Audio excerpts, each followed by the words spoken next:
Once again on the Learn to Soar Network, where we bring you the masterminds, the experts, people that can really help change your life, take you to a higher plane of success and a better future.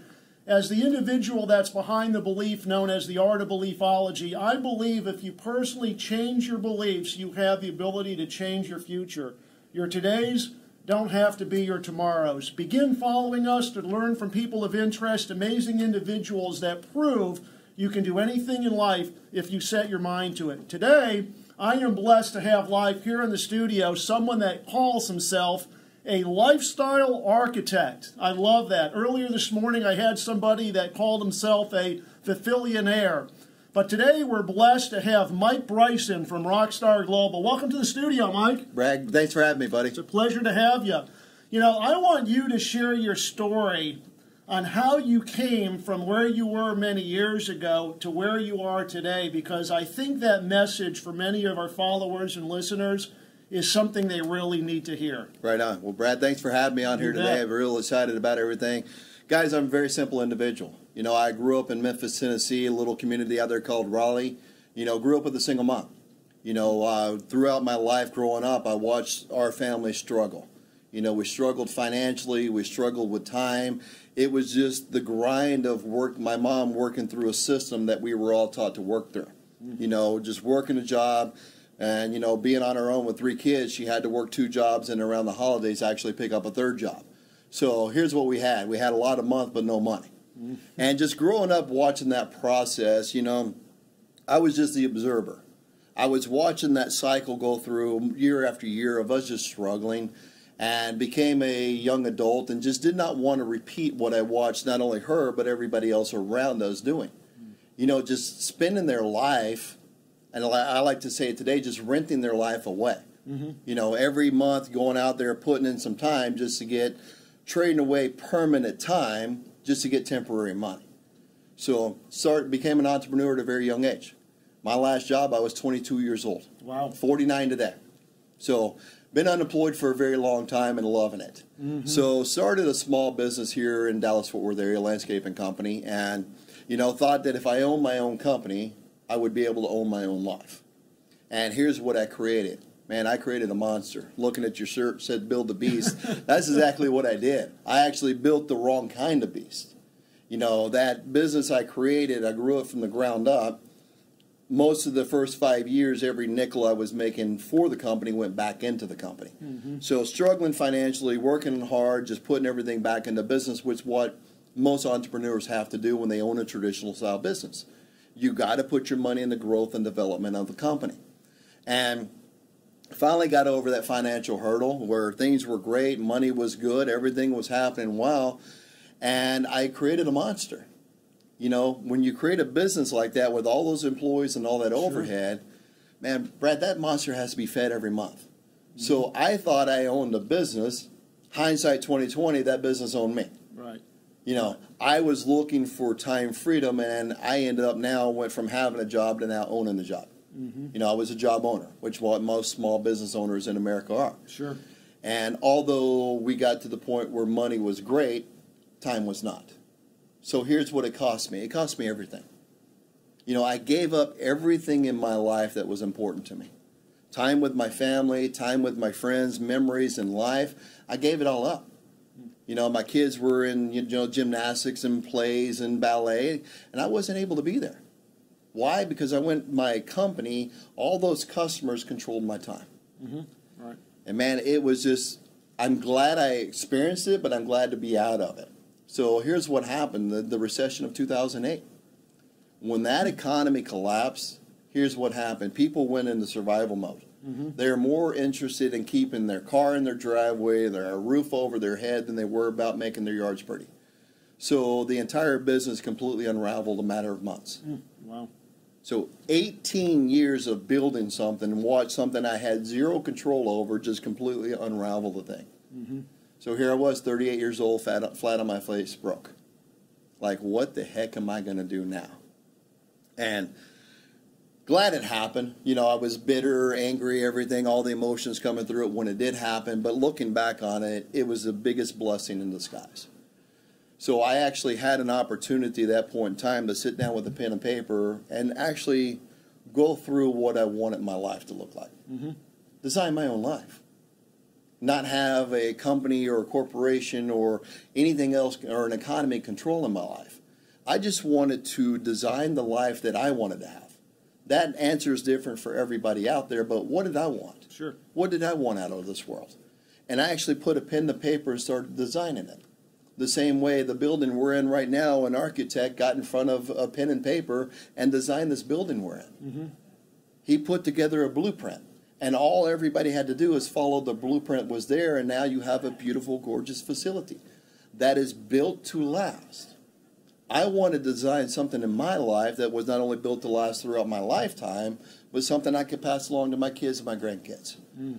So I actually just wanted to put together something that I believed in. I wanted to be a builder. I wanted to have something that I can pass on for generations. I love it. Absolutely. You know, it's interesting when you mentioned the architect, and in coaching I refer to something called the mind-body crossover, where it's taking an idea or a concept, and there's a process of what we call implementation, where you actually put it in writing, you put it to a piece of paper. And Harvard did a study many years ago where they tracked a few hundred people, and they asked that group of people, how many of you actually have clearly defined written goals that you've committed to a piece of paper? 3%. Absolutely. And that 3% out-earned the other 97% 10x. Absolutely. Not 5 times, but 10 times. And when I saw that, I immediately realized the importance of writing down goals and really planning your life. And then obviously the most important element is taking action. 100%. You coach a lot of people to get to a point through what you do to hopefully at some point fire their boss. Absolutely. And I love that. Explain to me, I guess, what that mission for you means and why so many people that you probably touch and connect don't take action. Or if they do, I call it they get excited momentarily, but it's not sustained. Right. Absolutely. So first and foremost, I'm going to agree with you. They don't have clear defined goals. They don't have a blueprint that they actually etch in the stone. Mm-hmm. It's on a dream board. It's not like this is what I want to happen. It's not what I'm going to make happen.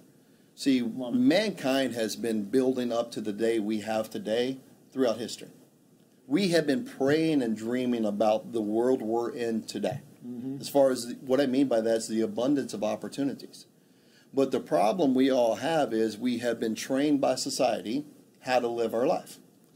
We've been socially conditioned. Mm-hmm. Socially conditioned to be employees. From the age of 5 years old and up, we were conditioned every single day. What do you want to do in life? Go to school, graduate your college, get yourself a good degree, and go get yourself a good job. Mm-hmm. So we need to learn how to run our life like a corporation.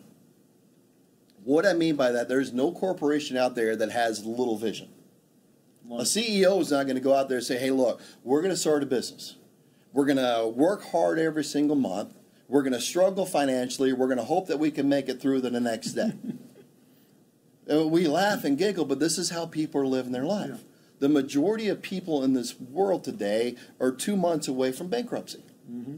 If something happens to their income stream right now, within the next 60 to 90 days, they're in bankruptcy. Right. And it's sad with the abundance of opportunity we have here. Mm-hmm. I believe we were put on this planet to have a life. Not to put on this planet just to make a living. Sure. And I think the way we've all been trained through society is to work, work, work, work, work. Put yourself in that machine the same way my mother was put into, where it puts you in there, works you to death, spits you out the back end so you can retire on nothing. Mm-hmm. You know, she's struggling financially today on Social Security. Mm. Why? Because she went through that process. Sure. By the time most people are spit out throughout that system and that machine kicks them out the back end, it's too late for most of them. Like, oh my God, how am I going to survive now? This is why we see a lot of people in their Social Security ages, they're still working. Yeah. Right. And I believe that we should have a life. So what I did is I did exactly what you're talking about. I put clear and defined goals and dreams, things I wanted to have in my life. This is what I want. This is my life. Nothing's going to stop me from getting it. So, Brad, I put my head down. Exactly what you said, action. I took all-out massive action because this was important to me. I didn't want to go back to traditional business ownership, which I knew I was going to give up my life again just to create money. I didn't want to go back there. So I started looking at several things in the world. I started looking at, first and foremost, what is it going to be recession-proof? I wasn't going to go through another economy again. Sure. Spent too many years, too long, working too hard to watch my income go up and down and everything in my savings go up and down with the economy. Didn't want to do that again. So a lot like you, Brad, I believe in having assets. I believe in building residual income. I built a lot of that through the real estate industry, and I just take the income I bring in through several different sources, and I can just continue building on it. Sure. Because I believe the only way you're going to have the life that everybody or the majority of the people on this planet want. I talk to people, you say I coach people, the people I talk to, I want financial freedom, I want time freedom. And I said, well, is doing what you do today going to get you that? And 99% of them say no. Right. My question is, why do you keep going back? Talk to a young lady today, it's like drinking spoiled milk, putting it back in the refrigerator and expecting a different result tomorrow. Sure. It's no good. Right. Everybody's outcome is going to be different, but if this is your outcome, financial freedom, time freedom, flexibility, options in life, you're going to have to figure out a way to get yourself out of being a codependent on a corporation. And in order to do that, you're going to have to go on this entrepreneur journey. Right. Is entrepreneurship for everybody? Absolutely not. Because like exactly what you said, they're putting their dreams on a wish board, on a whiteboard, instead of putting them in stone. Sure. Because they're more concerned over their feelings than they are their future. Right, right. Yeah, I mean, it's interesting. You know, I think that the majority of people in society today have limiting beliefs, have self-doubt, have fear of rejection, have so many things that are holding them back from really the success that they should have been born into. And a lot of it, of course, is because they've been, like you said, programmed time and time again from people around them who become a sphere of influence that really hold them down. They're the naysayers, they're the people that roll their eyes at you, they're the people that say you're stupid or you're fat or you're ugly. And really, at the end of the day, the only person you have to look at every day in the mirror is yourself. Absolutely. And I tell people the most important person really to you in the world is you.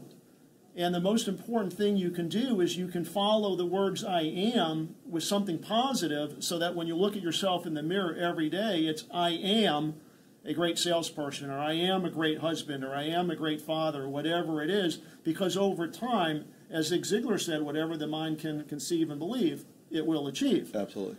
I find so many people, unfortunately, lack goals, as you said, but live in what I call a defensive posture. As an example, I spend Sunday afternoons from about 3 o'clock to the evening really planning my Monday, planning my week. When I come to work Monday morning, man, I got my hit list of 40 people. I know exactly who I'm going to call, know exactly who I need to be reaching out to. Lisa, Billy know exactly what they got to do so that we don't show up on a Monday morning just sitting back going, well, I wonder what the hell I'm going to do today. And that's unfortunately the way so many people live their lives. They go to work every day and they're on what I call the defensive.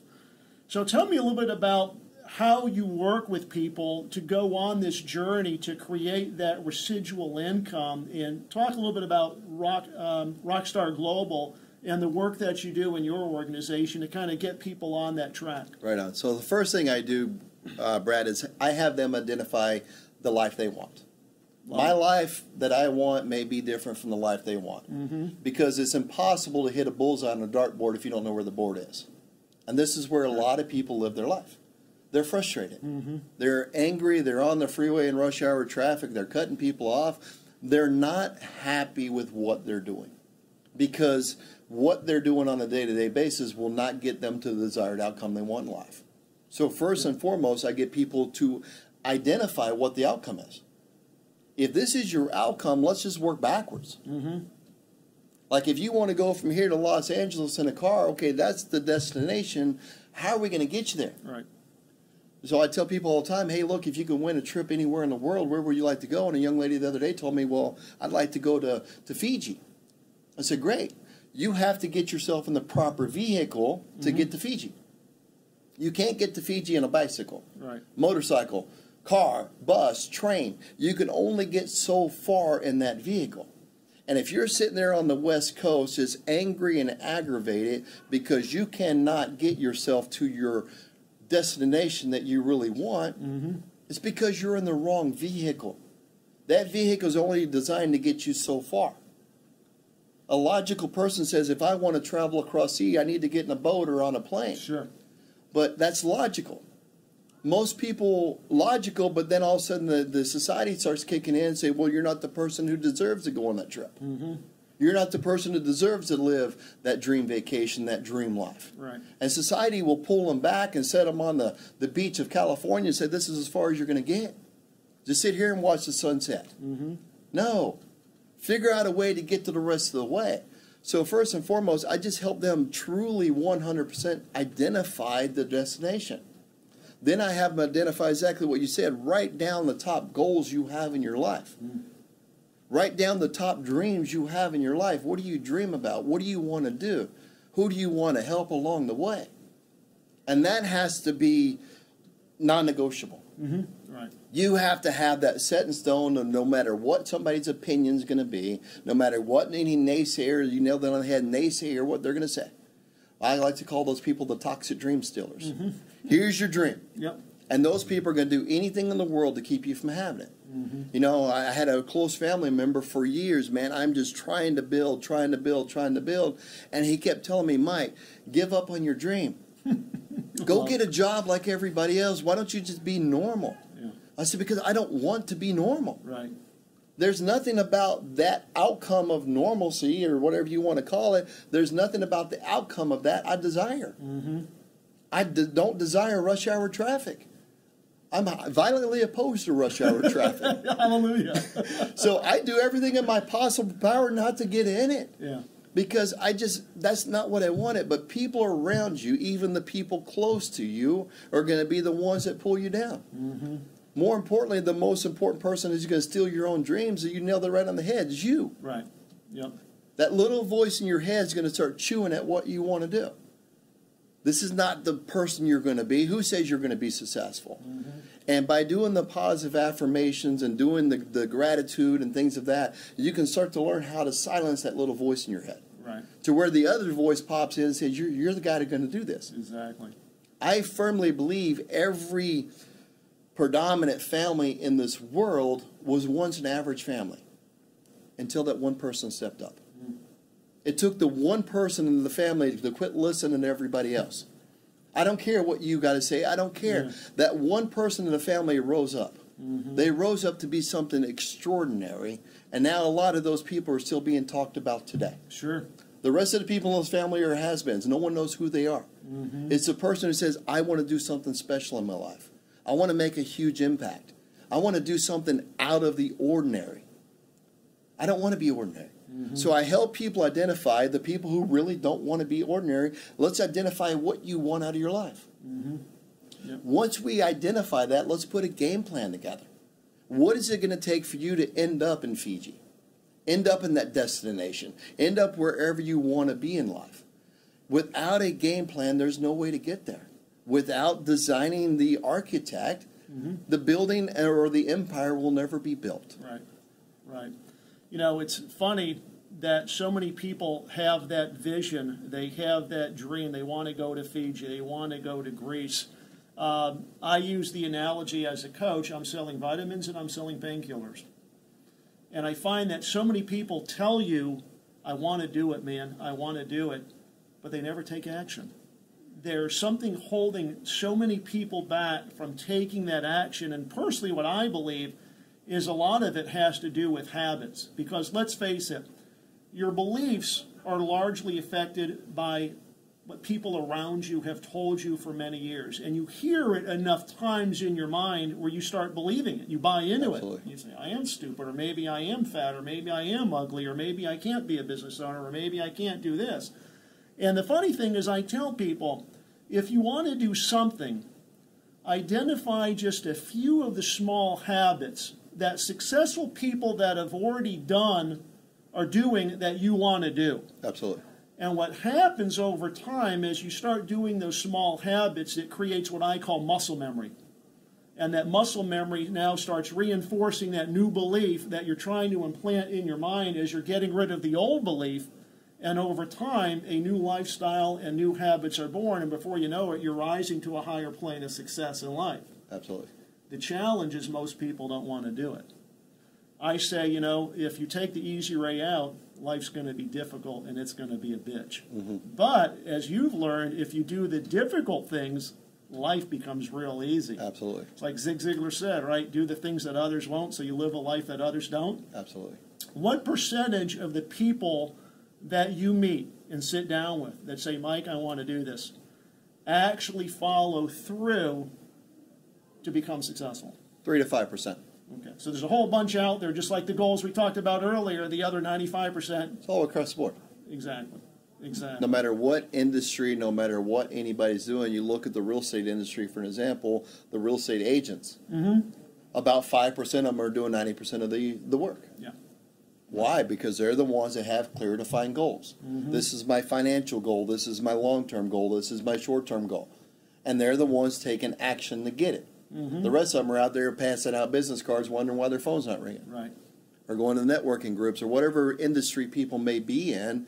It's the people who are 100% sold out on what they want. Yeah. Those are the only people in life that make it.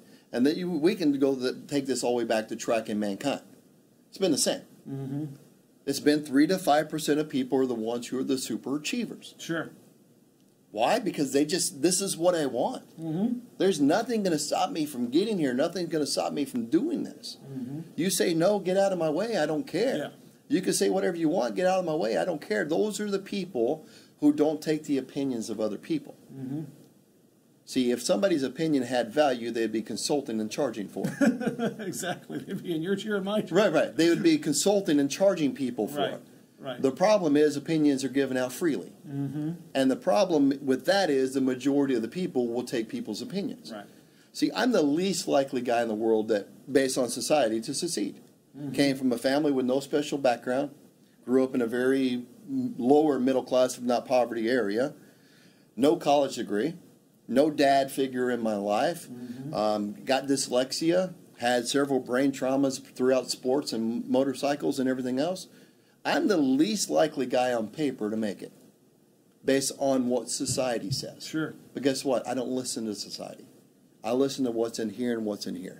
This is what I want. Love it. I don't want my mother struggling financially. Don't want my mother figuring out, okay, here's my Social Security check. Do I pay my bills or do I eat? I don't want my grandkids wondering and going through the struggles I had to go through in life. So if I listen to other people's opinions, I'm going to have to buy into their lifestyle. Right. Something I didn't want. Yeah, no, absolutely. I mean, it's a great message. You know, obviously, coming from that background and understanding the challenges that you saw your family going through. How many siblings did you have, by the way? 3. Okay. It's me, my brother, and sister. Okay. So obviously, to see the challenges that you as a family went through and making the mindset, I don't want to have that as an adult, I want something better and brighter.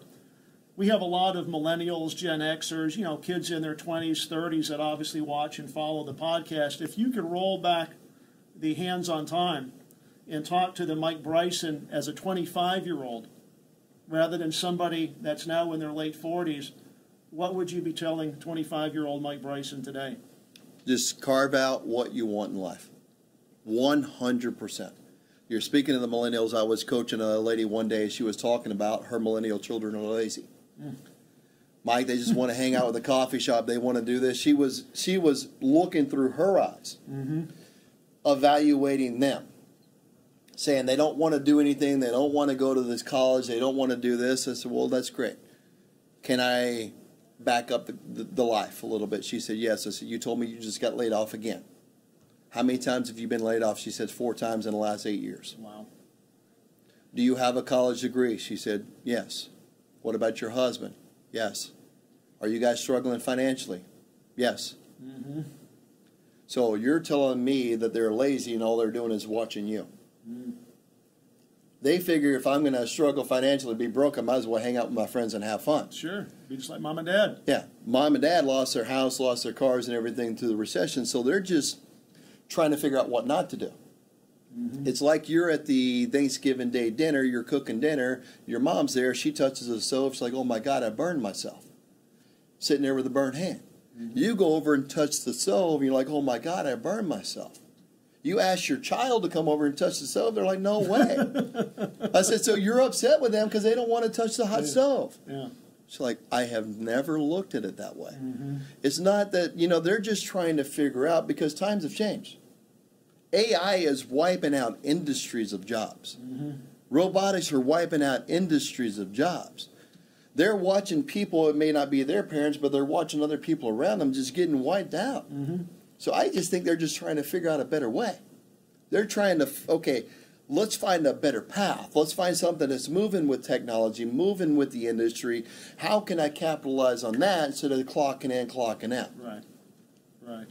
It's interesting. When I am asked by people that don't know me, Brad, what is it you do for a living? I never tell them initially what it is I do, because if I told them I'm an author, a speaker, and a coach, they immediately shut down. It's like somebody coming up to a CPA and saying, what do you do? I'm a certified public accountant. Immediately they say, well, I've already got one. Mm-hmm. You're not a person of interest. So I always lead with my beliefs, because I find that like attracts like. 99.9% of the time, the other person believes much of the same stuff that I believe. They might not be doing it, but they believe it. And so I say, I believe everybody in life deserves a coach. I believe that those that work with coaches outsell, out-earn, and more dramatically outperform their peers. And then I lead into what I actually do, and they're like, wow, I want to learn more.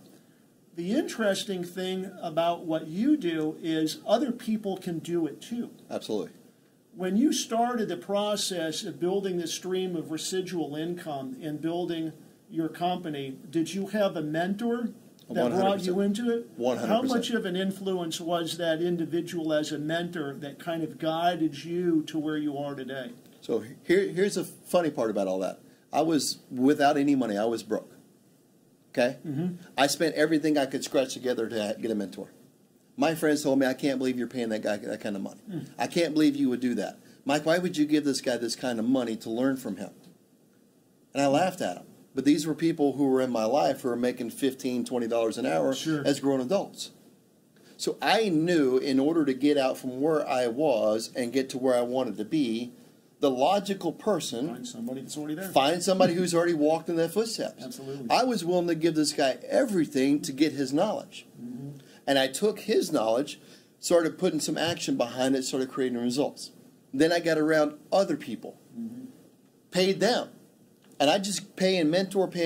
Then I got, after you start going through that process, then you get it to a level where you're surrounded by a completely new circle of friends who are now in your ear for free. Mm-hmm. But you have to become that person to get to that circle. So how important is a coach? 100% if you want to win. Mm-hmm. If you don't want to win, don't get a coach. 100%. I love it. It's what I say, your network is your net worth. Absolutely. And if you hang around with people that are like-minded, success-minded, like you said, they're going to pull you in that direction. They're going to support you. They're going to buy into your goals and your dreams and your visions so that you're being mentored and really pulled forward by those people that are where ultimately you want to be, which is the reason that I'm going out and I'm seeking out the Rock Thomases, the Grant Cardones, the Anthony Robbins of the world, and getting on podcasts and collaborating. Next week I'll be in Boston on stage with 5 other coaches. It's that network of people that you're working with, much like you found early in your career, that obviously took you on the path that you're on today.